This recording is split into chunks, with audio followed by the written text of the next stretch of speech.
watching Estuary News. I'm Luke Adams. In the headlines tonight, RAF Scampton in Lincolnshire is up for sale. A teenager suffers serious injuries after a collision in Hull, and a new exhibition on the River Hull. And later in tonight's programme, I'll be talking to Amy Dixon about ringing the bells at Grimsby Minster.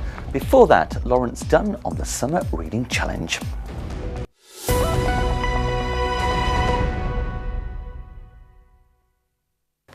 But first tonight, the Ministry of Defence has announced it is to sell RAF Scampton in Lincolnshire. The news comes as the MOD attempts to save £3 billion in running costs by 2040. 600 people are employed at the site near Lincoln. The base has been home to the Red Arrows for 20 years and was also the World War II headquarters of the 617 Dambuster Squadron. The MP for Gainsborough, Sir Edward Lee, said he was saddened by the news and that the planned closure will have a significant impact on the local economy. The leader of West Lindsey District Council, Jeff Summers, said the local authority will work closely with the MOD to secure a sustainable future for the transition from RAF Scampton to another base in the locality. The Red Arrows are expected to move to a new base by 2020. The MOD also announced today that RAF Linton on Ouse in North Yorkshire will close. 300 people work there. Police are appealing for witnesses after a teenager suffered serious injuries in a collision in Hull. A 15-year-old cyclist collided with a car on Warne Road last night around 10 p.m. The teenager is still being treated in hospital for serious injuries to his head. The driver of the car suffered minor injuries. A new piece of public art will be erected in Immingham. Immingham Forging Forward has been revealed as the winner following a public vote. It will see a steel sculpture made to look like a ship's bow, which will celebrate the town's connection with shipping. The design is based on a consultation where the community suggested themes and ideas to be included in the artwork. It will be installed outside the Kennedy Way Centre later this year. Memories and stories of those who lived or worked on the River Hull are being transformed into an exhibition.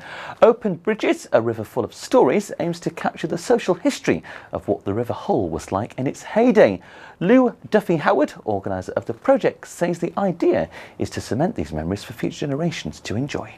Well, my husband Richard and I are running a project called Open Bridges, a river full of stories, and we're gathering memories of people who've worked on or lived on and around the River Hull over the years. Our project Open Bridges was about celebrating the bridges, but people came along and said, well, I remember when you didn't need a bridge to cross the river because you could just hop from barge to barge. There were so many barges there, and people who remembered their grandparents and parents who were barge owners, if they wanted a bridge to open, they'd blow a whistle, ba, ba, ba. The bridge operator would come and open it for them. You know, times so different. We heard some really fascinating tales, and there was great discussion about where does the river start.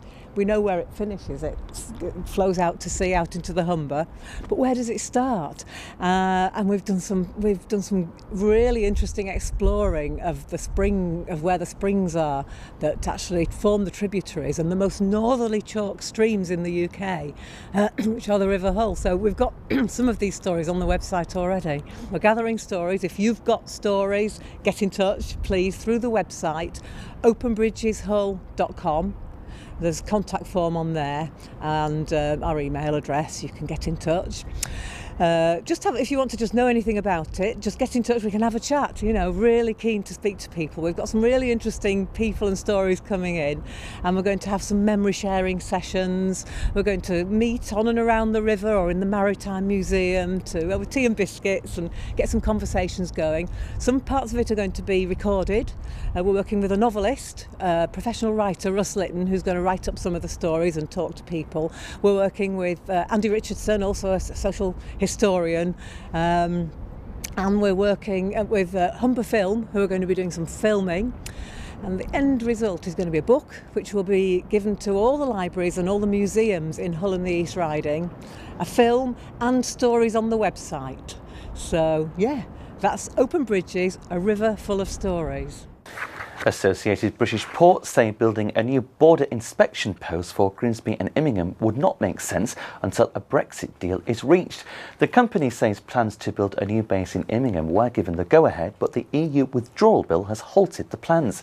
Border inspection checks on animal products arriving from non-EU countries are currently carried out at Grimsby, which is designed in line with EU law.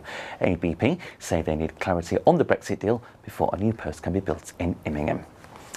Lincolnshire Police have launched an investigation into stolen military memorabilia. A number of weapons were found at an address in Louth after a warrant was executed at a property. A number of people have been evacuated from their homes while officers make sure the weapons are safe, but there is no threat to the public. A man in his 60s is being interviewed by officers. Humberside Fire and Rescue Service is recruiting a new wave of firefighters. 2,000 people are expected to apply for 20 new posts. The service aims to recruit 20 firefighters every year until 2021. The closing date for applications is the 6th of August. Flood defence work between South Ferriby and Wintringham has been given the go-ahead. An extra £2 million has been awarded to the scheme on top of previous funding already set aside by the government. Work is expected to start by the end of the year.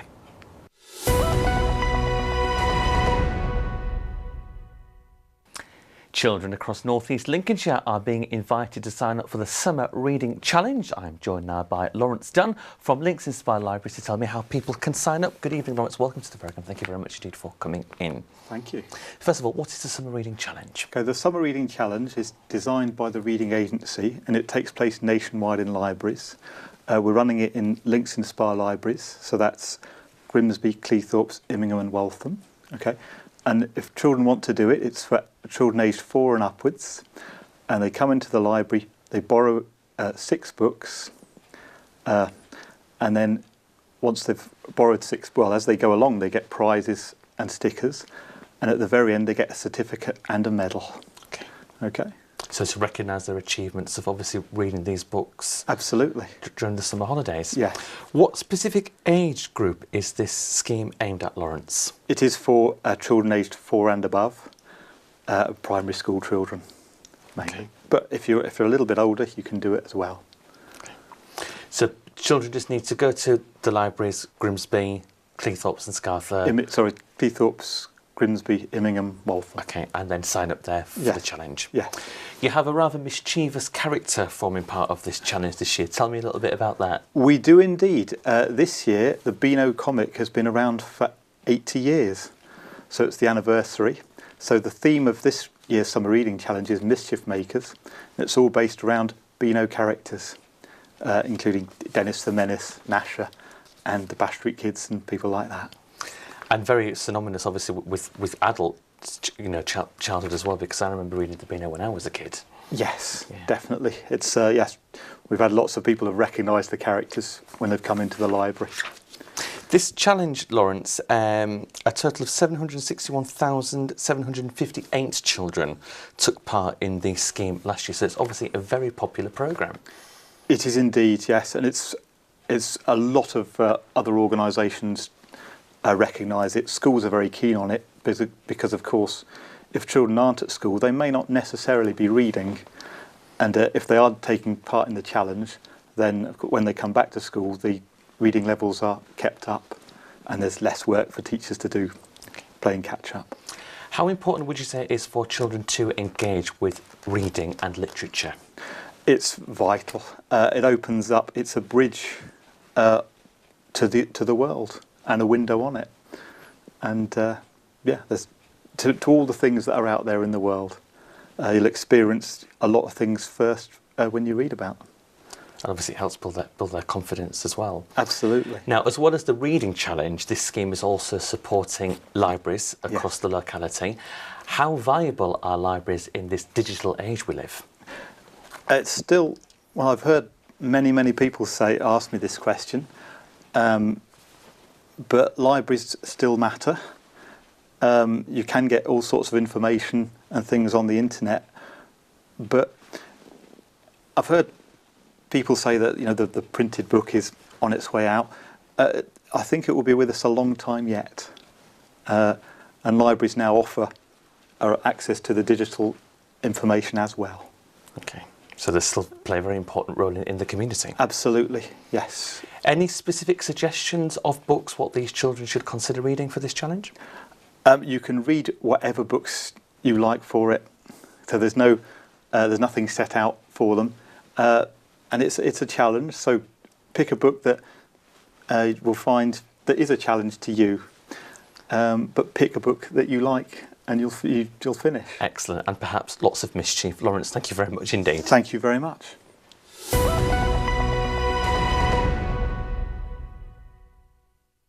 Sandy the starfish has returned to Skegness Beach. It's part of an initiative by Lincolnshire Police that helps reunite parents with their children if they become separated. A large flag is displayed next to the RNLI lifeguard tower on the beach, which acts as a recognised safety point for children to go to should they get lost. The scheme also provides wristbands for children to wear containing their parents' mobile number. The scheme has now been rolled out to Butlins and Fantasy Island. Baysgarth Park in Barton has been awarded the prestigious Green Flag Award. Led by Keep Britain Tidy, the scheme recognises the best parks and green spaces in the country. Baysgarth Park has undergone a major transformation in the last year, with improved footpaths and information boards and the creation of the Chad Vare Memorial Garden. The park joins Central Park, Woodlands Memorial Park and Kingsway Gardens in Scunthorpe, who have retained their green flags this year. That's all for part one. In part two, I'll be talking to Amy Dixon about bell ringing at Grimsby Minster, and Fred has all the latest sports news this Tuesday evening.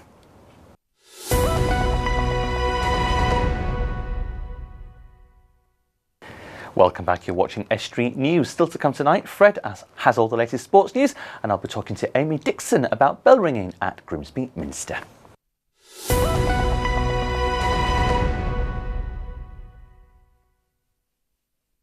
On Southcliffe Holiday Park in Bridlington has been given the go-ahead.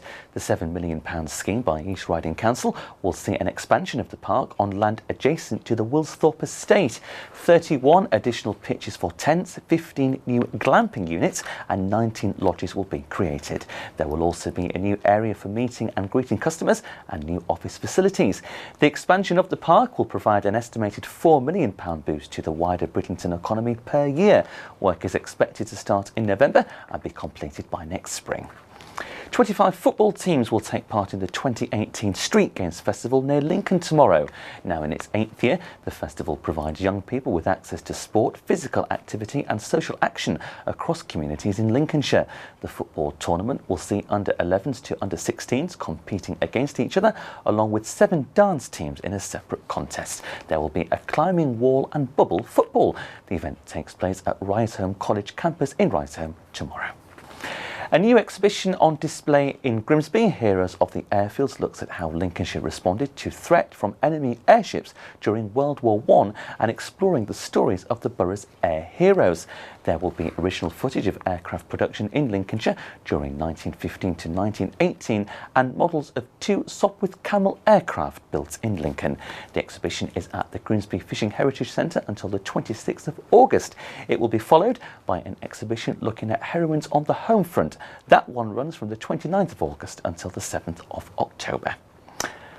And a fun day will be held in Grimsby's West Marsh tomorrow. Community groups Together for the West Marsh are hosting a festival to celebrate the ward, its people and its future. The event follows on from the Together for East Marsh event held in the neighbouring ward last year. That will take place in the Duke of York Gardens from 1 p.m. until 4 p.m.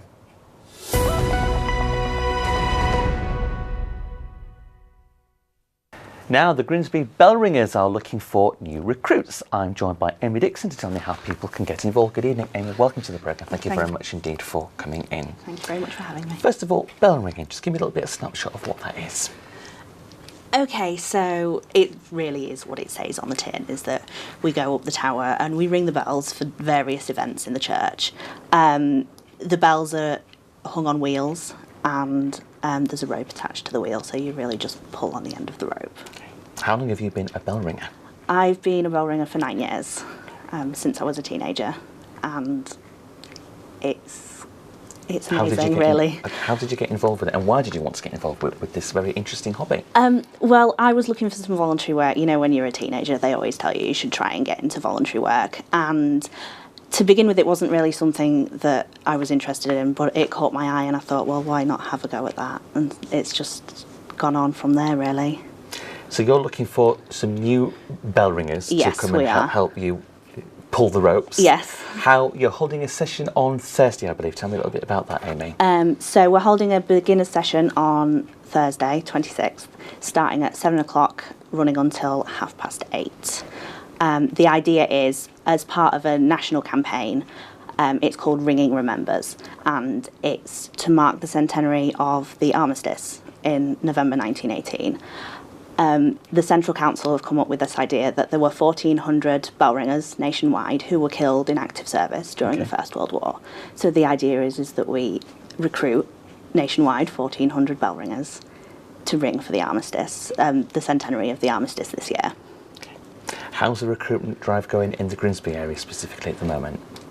This year it's been quite slow. We had 3 or 4 join us last year and probably 10 the year before, but we are always looking for new volunteers. You know, national campaigns aside, we're always looking for new volunteers.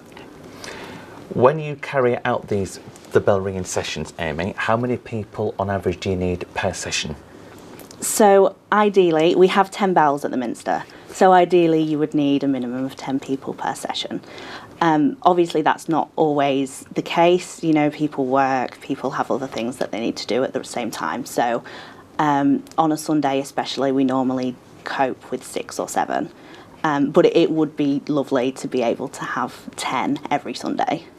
And it demands a lot of physical stamina and mental agility, because I remember a few years ago I did some filming for On Your Bike, and I went to the beautiful 2021 at Scunthorpe Visual Arts Centre and was taken up to the tower and had a go at bell ringing myself. It's quite a difficult skill, isn't it? It is, but I would always maintain it's very much like riding a bike, is that once you've got the skill, you don't really forget it. In terms of your physical stamina, I mean, we have taught 10-year-olds before, so the smallest bells at Grimsby probably only weigh 500 pounds, and a lot of it is momentum. So once you get going, you know, it doesn't take a lot of strength.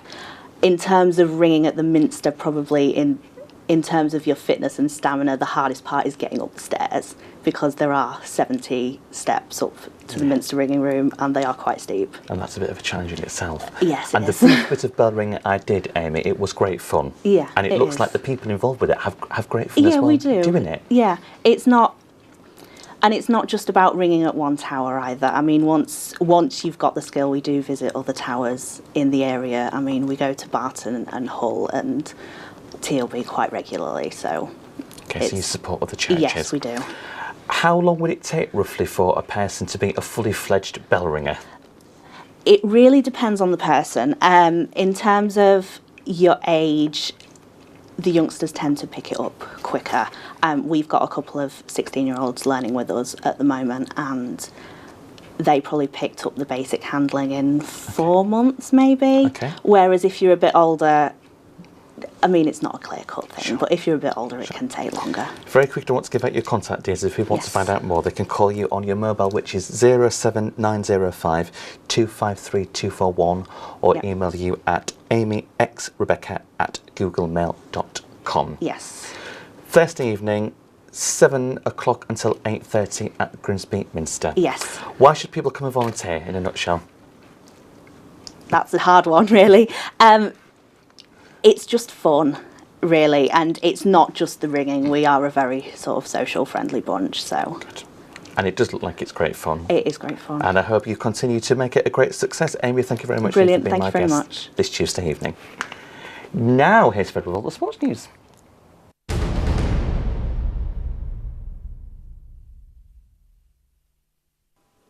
Hull City has a rival bidder in their quest to lure Connor Townsend back to the KCOM Stadium.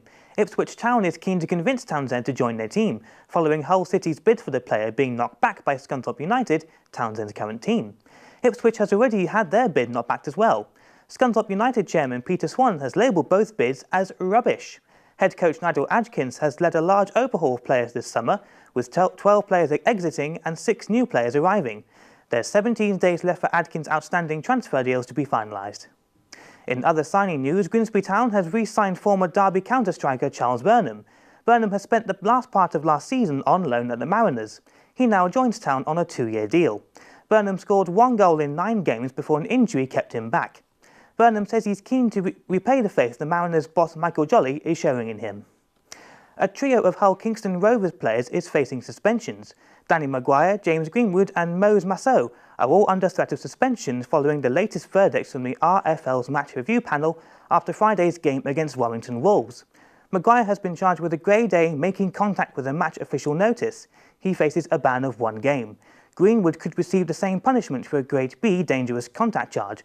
Massot has been charged with a Grade C dangerous contact notice and faces a suspension of 2 matches.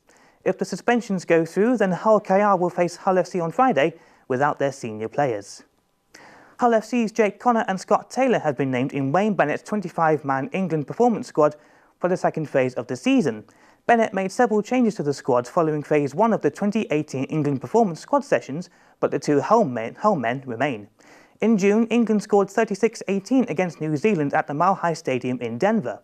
Meanwhile, England Knights head coach Paul Anderson has also selected a 31-man Knights performance squad for the second phase of the season. They'll be taking on Papua New Guinea in 2 test matches later this year. Hull FC quartet Dean Hadley, Jamie Shaw, Masai Matongo and Brad Fash are all included in the squad. And a reminder that Hull City will play their home game against Newcastle United at the KCOM Stadium tonight. Kick-off for their latest pre-season fixture is at 7:45 p.m. And that's all for today's sport. Back to Luke in the studio.